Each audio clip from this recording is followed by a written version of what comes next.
How does this thing work? Oh, wrong way. Okay. My assistant made this a few hours ago. So she said, it's okay to have your face. I said, yeah, just hurry up. We gotta get it done. VA, right? VA, right? VA. Yeah, to Ashley's point, great VA makes you feel like you're, maybe a better business person. Like, sometimes I feel like I'm a great business person. It's just I got great people working with me. Well, one bombshell, core team Hawaii. Hopefully broker's not watching, because I didn't put brokered by. You're supposed to put brokered by. I'm actually at Remax as of right now. If you go look me up, I'm at Remax. A couple of our agents are already at EXP, and myself and my head agent will be over probably by Tuesday. Excited to join, most of you, and the rest of you guys come. Go under Dylan. It's awesome. So Dylan kind of asked me, I said, what should I talk about? And he said, well, you got to tell your story, Basically, 4 years licensed, 3 years really in the business, and 54 million, like, tell that. And I was like, such a realtor thing to say, like, I did 54 million. So I was like, how can I tell that story and draw some lessons out of it? So a friend of mine put a quote, I don't know if he came up with it, he probably Googled it. Methods are many, principles are few. Methods change, principles never do. So the theme of this is to pull out these 6 principles. There's many more, but principles don't change. Whether you're doing 54 million, 5 million, you're a door knocker, you're a marketer, or a prospector, the principles are the same. So I'm going to kind of go over this really quick, and then I'll go through my slides, and I'll be referencing these a bit, and then we'll come back to them. So how many people have been doing it a year, 2 years or less, and maybe do 5 million or less? It's okay, I'm ashamed. Not too many? Okay, wow, good production in here. Well, there's only 3 parts to the real estate business. That's it. There's only 3. There's getting the business, doing the business, and managing the business. So I want everyone to think, what are you absolutely best at of those 3? Getting, doing, or managing? And then what's your third? What are you worst at? Take a second, think about it. So for me, it's getting, doing, managing. For Dylan, I think it's probably getting, doing, managing. Most top producers, it's getting, doing, managing. That's their profile. But if you're like, I'd rather manage it and then do it, I don't really like the getting in the conversations, that's okay. But if you're not a getter, you need to join a getter. And that's okay. I think more people need to be empowered to join a getter. Be a team member. You guys heard of Steve Ballmer, who owns the Clippers? Well, Mark Cuban was an entrepreneur. He owns the Mavericks. Steve Ballmer was an entrepreneur. He owns the Clippers. They still both own teams. Steve Ballmer was at Microsoft at the right time. People on the agency team were there at the right time, and they're smashing. So you don't have to be a getter, but get with getters. Reticular activating system. If you have to read Ninja to be on my team. For me to mentor you, if I can't reference Ninja, it just doesn't make sense. The reticular activating system is basically a more scientific way. Anyone read Ninja? Ninja selling? It's the #1 most important book in real estate. It's foundational. Leave out the part where they say cold calling's dead and all that. It all works. Like grindy, gritty stuff works. Leave that part out. But the first 22 chapters, they're like somewhere like 5 pages. So important. Reticular activating system is like when Dylan buys a new white Tacoma. Now I see white Tacomas everywhere. It's when you believe you could do 20 million and all of a sudden you can. So that really helped me. The sales process is know, like, trust, and be in flow. There's a 4th part to know, like, trust. And just because you're super likable doesn't mean someone should trust you to do a $20 million sale or whatever. So make sure you work on yourself so people can trust. Net forward energy ratio. Anyone ever heard of this? This is basically the amount that you focus on something dictates the results you achieve. So 60% of the time, when I first started, I was a 50, 60% agent. 60 divided by 40, 1.5. Then I get it, I'm going to do 80. 80% in the business. That's choke, yeah? I should be successful. 80 divided by 20, that's 4. 90%, I'm pretty focused. That's pretty good. 90 divided by 10 is 9. But 100% focused. And we all got to admit, we're not always 100% focused, but when we are, results tend to follow. What's 100 divided by 0? Anyone know the answer? People say 0. It's actually infinity.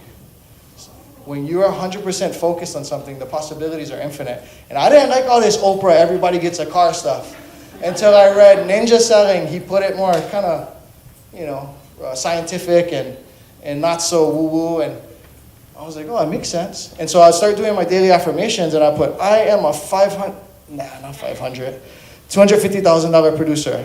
But after weeks went by and months went by, I can write 500. I think I can do 500. Then 750, and then 1 million.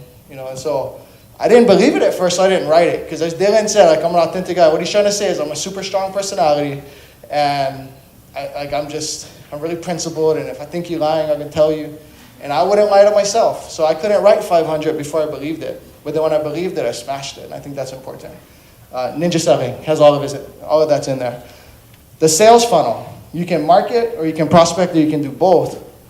Prospecting is taking people outside of the funnel and hammering them down. I hate that. I don't do it. I think I'm a pretty good marketer. Marketing can put people top of funnel, middle of funnel, or my favorite, and what we focus on, bottom of funnel. The better marketer you are, the less time you got to spend beating people down the funnel.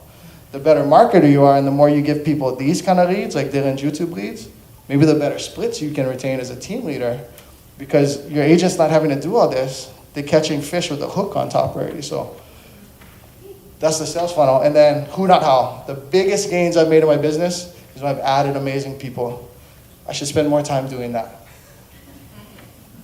All right, so 4 years licensed, 3 years actually doing it. I wasn't doing anything my first year. My name's Derek. Again, my assistant made this today. Sorry, it should be opposite.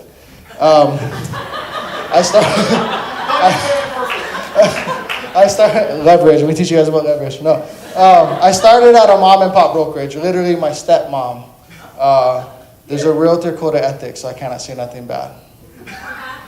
And then I got serious during COVID. I joined a legitimate brokerage with a legitimate mentor, and that's the who, not how. So I joined, and I got a legitimate mentor, and the business blew up after that. So pre-real estate.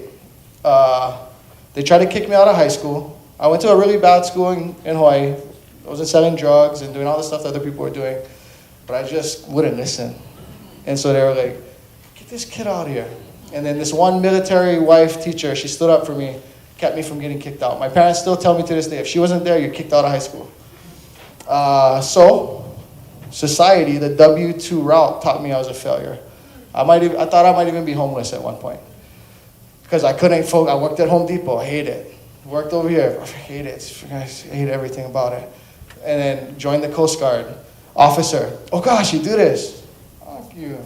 So I hated that too. So I thought, I'm just going to be homeless probably. I'm probably going to be homeless.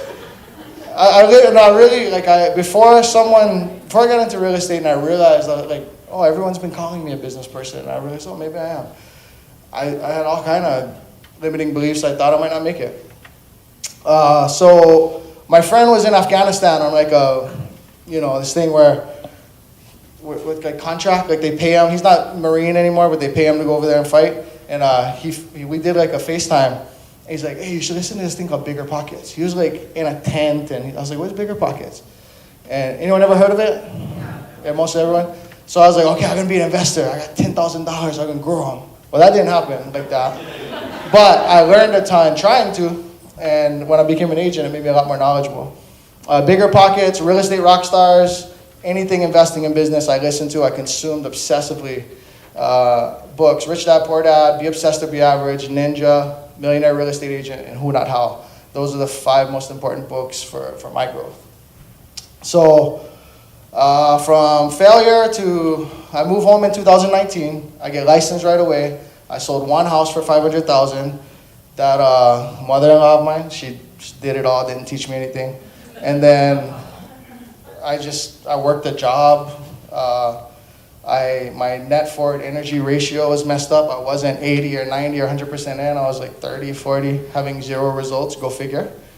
And my reticular activating system, I didn't believe I was capable of anything. I wasn't around the right people and the right mentors to teach me I was capable of anything. And then I made a decision to join Remax, find a good mentor. My net forward energy ratio, I was 100%, I'm obsessive. I was obsessed with real estate, obsessed with getting better. In the first year, so this is 2020, I joined Remax like April of COVID, did 10 million in like the next 7 months. And everyone's like, wow, and I was like, oh, only easy. Shit.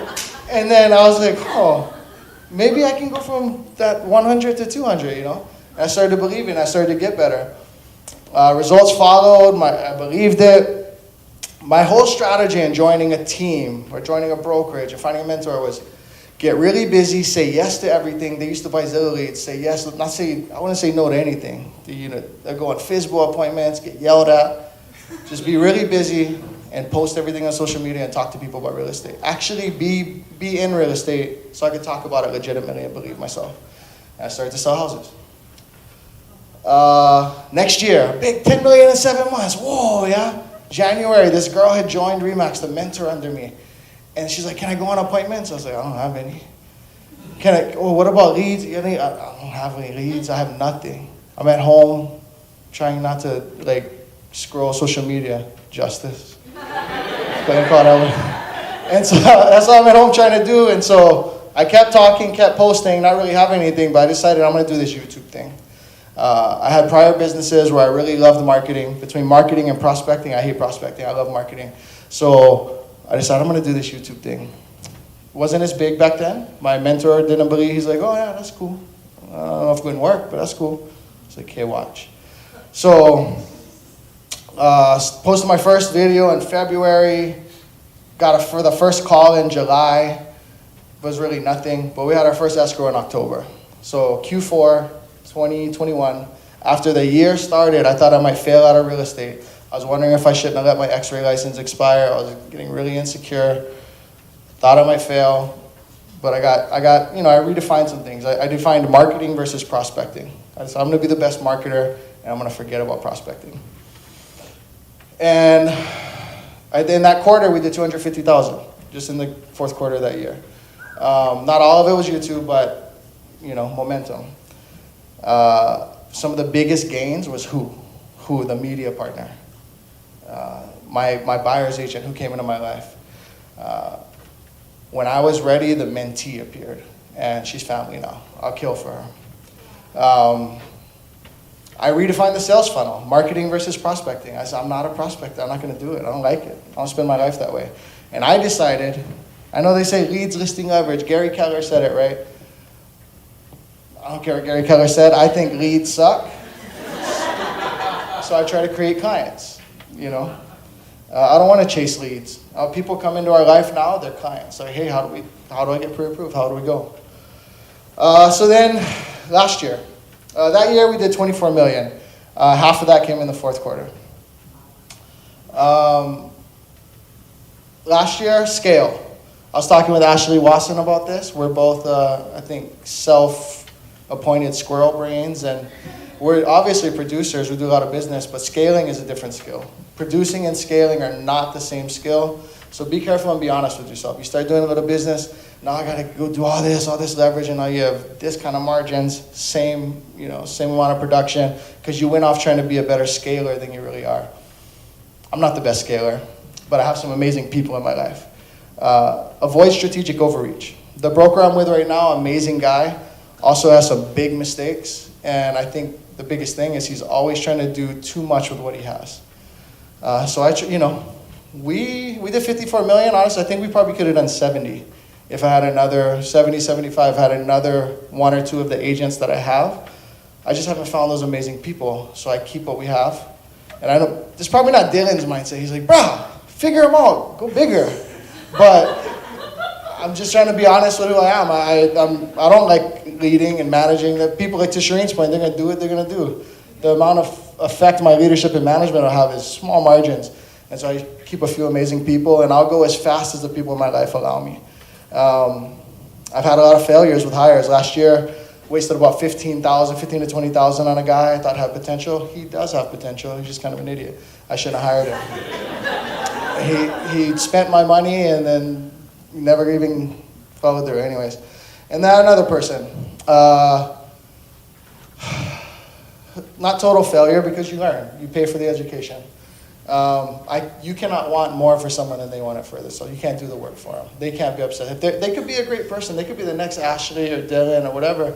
Maybe this is not the right time in their life. Maybe you guys aren't a good fit. What's the chances of, 1,000 agents that we're the right, perfect marriage to be partners? So I'm honest about, the levels of relationships that I have with my business partners. There's level 1, 2, 3. Most people are, we're level 3. A few people are level 1, and that's where we make hundreds of thousands of dollars. We can talk more about that offline if you want to. So be honest with yourself.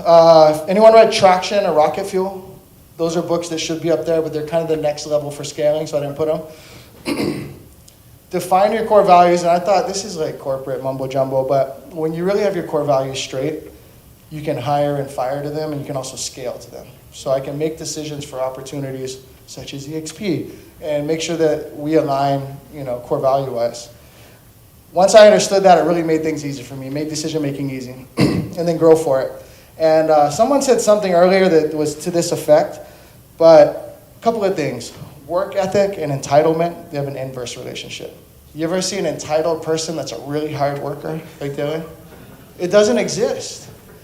It doesn't exist. Work ethic and entitlement have an inverse relationship. So great interview question would be, hey, what are you entitled to as a team member on my team? It's really an intelligence question, because if they say anything, it's the wrong answer. You're not entitled to anything. You're not entitled to anything. And if your ego outgrows your appetite for growth, you literally can't grow. So some people want to make 100,000 and then they make 250, and that's the ones you see walking around. EXP, I do 250. And then some people make, biggest producer in the state and still want to grow. Once your ego is bigger than your appetite for growth, you literally can't grow. And so I wanted to leave a little bit of time for questions. I have 3 minutes, but how has all this affected me in my journey? The net forward energy ratio. So did that make sense? Like once you're focused, more results will, and it's not linear, it's exponential. I think that, I'm going to contradict Ashley a little bit. And not that I'm right or she's wrong or anything, but it's just a different view. I say don't have 3 lead funnels. Because most people are here for the getting, right? Getting, doing, managing, how do we level up? Dylan said the theme of this is we're in a down market. How do we not be in a down market? I didn't notice we're in a down market. But if you're going to focus on getting, put 100%, apply this to lead gen. All of these big agents, they have their one thing. They built the bridge to the island and connected one, and then built other bridges. So for mine, it's YouTube. For you, it's door knocking. Whatever it is, go all in on that thing. That's my advice. You try to do 3, you're not going to do them. And then, yeah, the biggest thing for me has been who, not how. The people that, when I got my media partner, if you watch our YouTube, it's arguably the most successful YouTube in Hawaii, arguably. And according to my dad. And then my buyer's agent, she's, I don't know, buyer's agent, partner agent, whatever you want to call her. We just wouldn't be here without her. She's so amazing. And then the mentor, my mentor who kind of teased my mindset and got my reticular activating system. I remember I was like, hey, I got 7 escrows. Like I just started 2-3 months ago. It's like 7 escrows, pretty mean, huh? He's like, yeah, maybe next time you have 14 and stop running around like a chicken with your head cut off. And I was like, thank you. I appreciate that. I appreciate you bringing me down to earth. That's what I needed. My assistants, my ISA and my virtual assistant. If you want a virtual assistant, I can send you a link. And the reason why I'll send you a link is because I get a discount or a kickback or something. But also, I use Cyberbacker. But here's what I'll do to make myself deserve that. I'll have my assistant, and I'm pushing the company, like, I don't care what you guys say, not supposed to. I said we're going to. I have my assistant sit in the interviews so she can help you guys pick a great assistant. So if you guys need a virtual assistant, which to Ashley's point, you have to have one. Consider going through an HR company like Cyberbacker. They make it easier. Now I only have about a minute left. Anyone have a question about anything that I could answer? We got 5. We got a schedule. So. We got 5? Yeah. Okay. Did anything I say spark any questions in anyone? If not, that's okay. Yes? I have a really simple question. Anything. Can you break down some of the things that your virtual assistant does for you? Sure. She makes slides for Level Up. Last minute kind. She's our transaction coordinator. We get updates every single day. Every single evening it's, hi Derek, hi Mahi, here are updates for today. On this escrow, nothing. On this escrow, J1 approve. On this escrow, she can do levels of bookkeeping. So if you guys ever heard of an operating system called Sisu, we actually use an old school one because it's cheaper, and I don't really use it that much. But it's called CTE. It's like a spreadsheet on steroids. So she updates that. Shows me kind of my profitability. She doesn't do the full bookkeeping and put expenses and everything in, but I have an idea of our production, our funnel, etc. She's really capable of anything. She has her bachelor's in accounting and business or something, like crazy, you know? Yes, ma'am. Your YouTube leads? Yes. How do you manage them when they come in? How fast? Is it a comment or inquiry? Do you have a certain amount of time expectation? Do you reach out to them? What database do you put them in after? Do you assign them to your buyer's agent or do you handle them? Sure, good question. So how do I disseminate leads and handle incubation for YouTube clients? We have an ISA, so there's two types of ISA. There's a prospecting ISA that's a hunter, and there's a nurture ISA, and they're usually not the same person. If anything, the hunter could do the nurturing, but they don't want to because they want the big bonuses that come from the hunting. And so they're impatient and bored and all that stuff. We have more of a nurture ISA, the hunter ISA, hard to have like a Filipino virtual, so we're able to do it for the nurture ISA. So she incubates, she fills out a BCQ, buyer's consult questionnaire.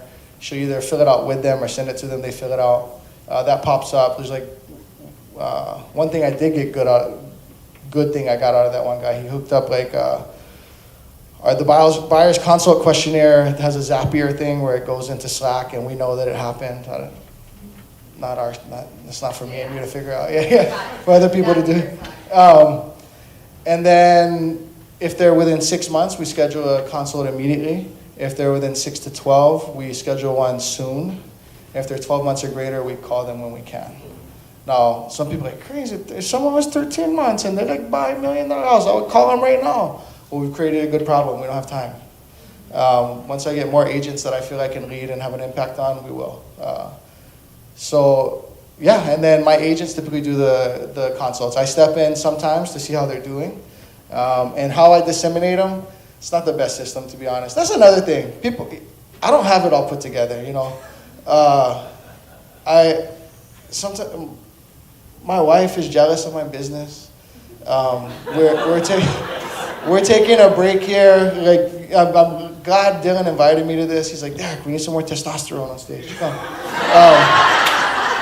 I'm glad Dylan, because now I'm taking my wife for Mother's Day to Kona. Like, I don't have it all put together because you know what? It takes a level of obsession to achieve these kind of results that you can't have balance. I mean, maybe I never met anyone. There's a famous KW agent who grew with Gary Keller, David Osborne. He says, I got a lot of multi-millionaire friends. I don't know anyone who didn't work 10 years within the scope of 5 to get there. I decided I was willing to die. I was like, if I get some sickness, like what are the chances? Because I used to be in healthcare, right? So what are the chances I get like really sick or some autoimmune if I work 16 hours a day for three years? And I was like, I'll chance them. I mean, you got it. You're not going to go 50, 100 million without that kind of obsession. But if you're not an obsessed getter, that's okay. Get with one. It really is. It's okay. You can make multiple 6 figures being an entrepreneur. So do that. Sorry, I mostly answered your question, right? Yeah, your ISA, is it Moy? My ISA is Philippines. Oh. No, yeah, and the reason why I go with one of these, I call it an HR provider.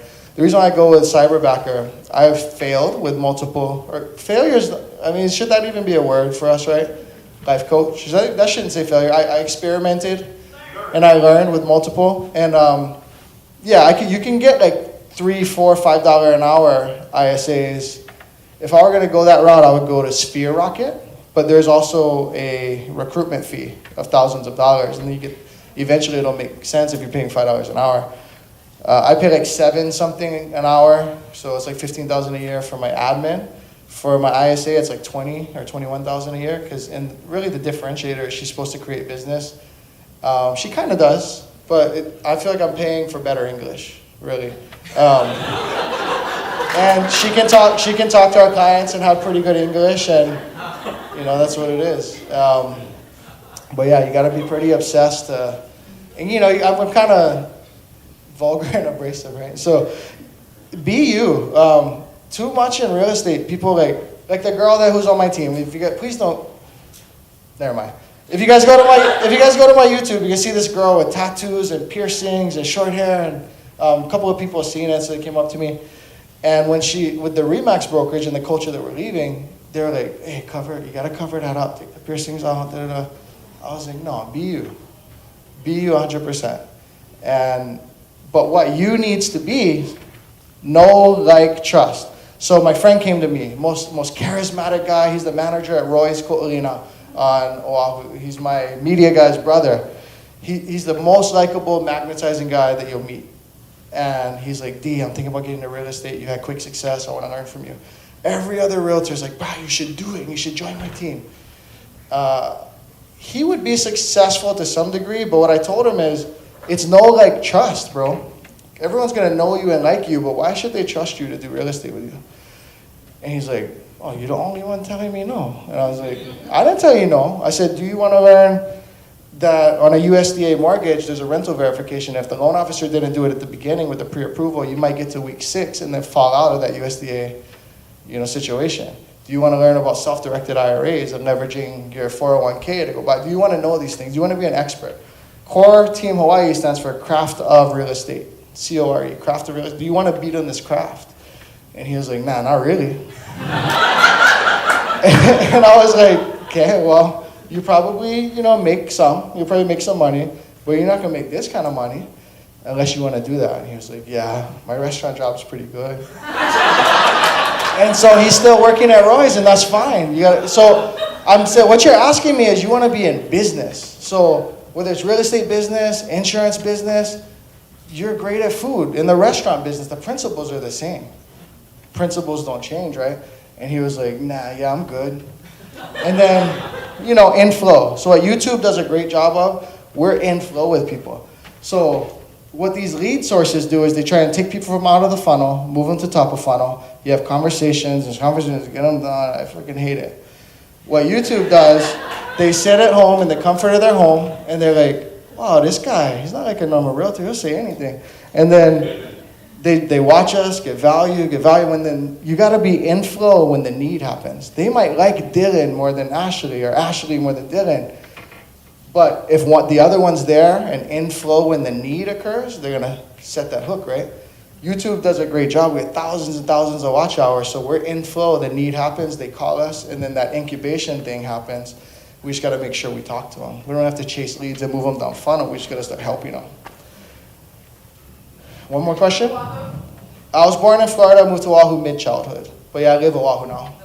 Yeah. It's a known fact that the best realtors in the industry started in 2019. You know that, right? Oh, did we start in 2019? Preach. What's your RS number? Huh? What's your RS number? Oh, 82017. Yeah. Yeah, people talk about, these agents, they don't know about this new market that's coming and they're going to miss out on whatever. The Chinese symbol for opportunity and, like catastrophe or danger, it's the same symbol. Opportunity and disaster, it's the same symbol. If you can make it work in that market, you can make it work in this market, but you just can't back off. And your ego kind of get bigger than your appetite for growth, right? So I don't think it's a down market. I don't choose to participate.